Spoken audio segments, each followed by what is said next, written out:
Welcome back mga ka-DIY! Another table skirting design ideas! Una lang natin gagawin sa 2 meters na table natin, i-divide natin yung ating table. So, by marking, meron tayong 9.2 inches. Pagkatapos, ilagay na natin yung ating first cloth para sa ating base. Ayan. So, mag-i-space muna tayo. Ito yung ating first marking, itong dulo ng ating table at ito naman yung second marking. So, sa second marking na tayo maggagawa ng single pleats. So, same size lang. Ang kada pleats ay 9.2 inches.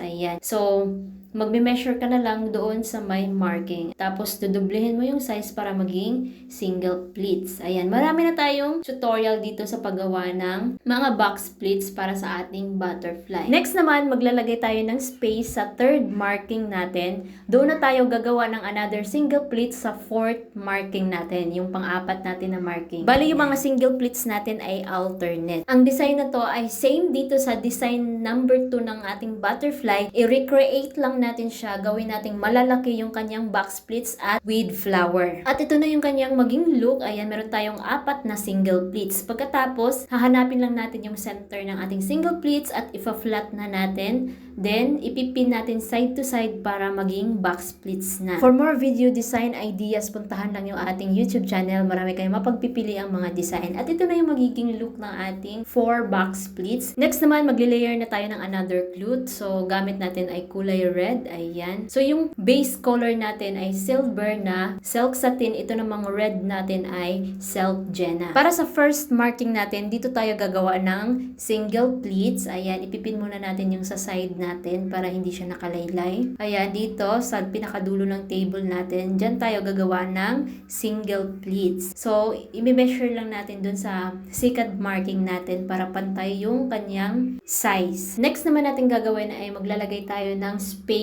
sa second marking. So, alternate ulit yung ating single pleats. So, ipipin lang natin siya sa third marking para sa ating single pleats. Bago tayo gagawa ng single pleats, magme-measure muna tayo ng 9 inches para sa space ng ating scallop. Ayan, then ipin natin siya para magkaroon ng scallop sa center ng ating second marking. Ayan. Next naman ay gagawa ka na dyan ng another single pleats. So, continue lang natin kung ano yung ginawa natin dito sa first. Maglalagay lang tayo ng 9 inches spacing para magkaroon siya ng scallop sa center. So, ito na yung magiging look niya. Ayan. Next naman natin gagawin yung mga single pleats natin ay ipa-flat ulit natin at ipipin side to side para maging box pleats. So, yung laylayan dapat nakalaylay lang siya. Yung scallop natin, hindi natin isama pagpin. Yung single pleats lang yung ipipin natin.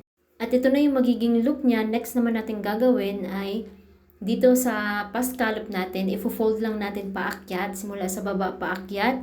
Then, ifo-fold lang natin ng maayos, ng malalaki para hindi siya masyado makapal. Ipin.